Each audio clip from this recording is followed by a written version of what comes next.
You don't realize how manipulated you were until one day you stop reacting. It's not an instant, loud, dramatic, cinematic thing. The same tactics no longer work, and that's the moment when everything changes.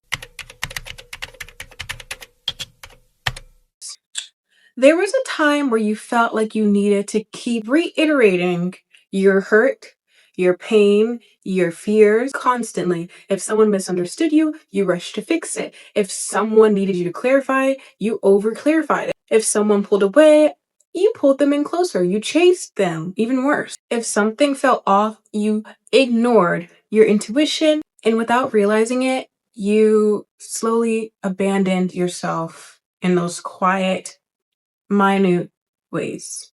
Make no mistake, this is not because you're weak. Get that out of your head. You're not weak, you were misinformed. Your only crime here is having a heart, is wanting connection, is wanting to care, which is a human want. But unfortunately, that also made you prey and quite easy to manipulate. Manipulation doesn't always have the typical signs. It's not always overt control or physical aggression. Sometimes it looks like intentional inconsistency, the hot and the cold, the push and the pull. These mixed signals, it hijacks our brain. It keeps us invested and keeps you coming back, especially if you're caring. It will make you invested. If you're someone who leads with empathy and you have a big heart, you're gonna fill in the gaps based off of your values.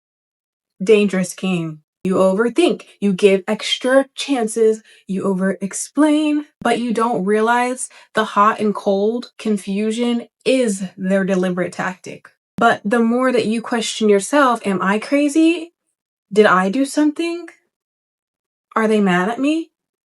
The more power they have over you and the more that they have control over you. Because the more you question yourself, the less you question their motives. Somewhere along the way, something will change and shift. I need you to know you're gonna get tired of second guessing, tired of over explaining, tired of shrinking so that this person will be satisfied. Tired of feeling like you always need to earn clarity, consistency, and love. And at this point in the dynamic, this is usually where people begin to start observing people's actions quietly. Instead of reacting the way you used to, taking the bait, you start to see things more clearly, not for what you imagined this person to be. The problem with inconsistency and why it's so insidious is because it feels like a puzzle that we need to solve. If you like puzzles or anything to do with putting together the pieces to solve something,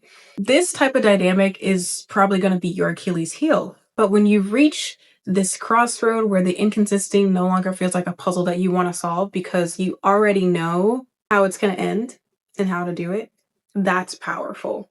Inconsistency will stop feeling like that puzzle you need to desperately solve and start feeling like information you already know. So now you're no longer clinging, clawing at an opportunity to change the narrative in front of you. You're paying attention. You stop over explaining yourself.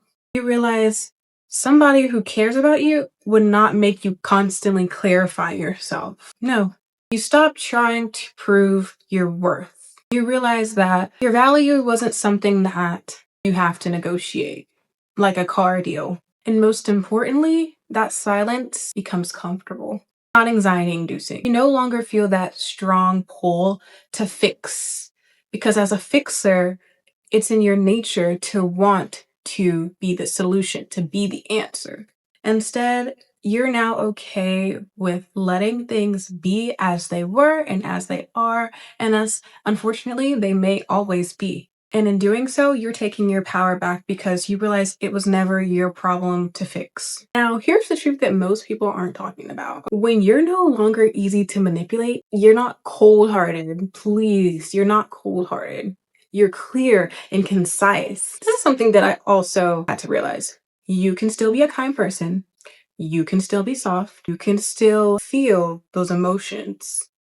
You can still be empathetic. But now there's discernment behind it. You're no longer giving from a place of needing that validation, of needing the piece to complete your puzzle. You're giving because you choose to.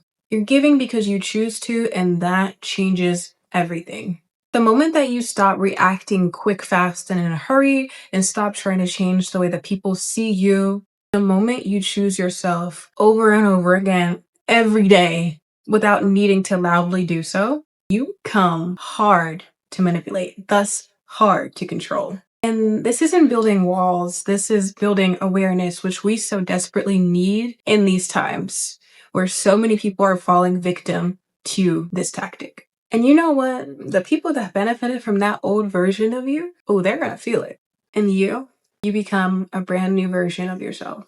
Thank you guys so much for watching this video. Now, this was something that was near and dear to my heart because I didn't get into it, but it's definitely something that I have struggled with as an empathetic person, and we don't want you guys getting played. I hope that you took something from this video and share if someone needs to hear it. If you're interested in this type of content where I talk about all things emotional regulation, self-control, and feminine exploration, go ahead and subscribe below. I would very much appreciate that. And also, if you have any suggestions, leave those below. But I'm going to hop off here for now. I will see you guys in next week's video. Thank you so much for watching and have a great day. Bye.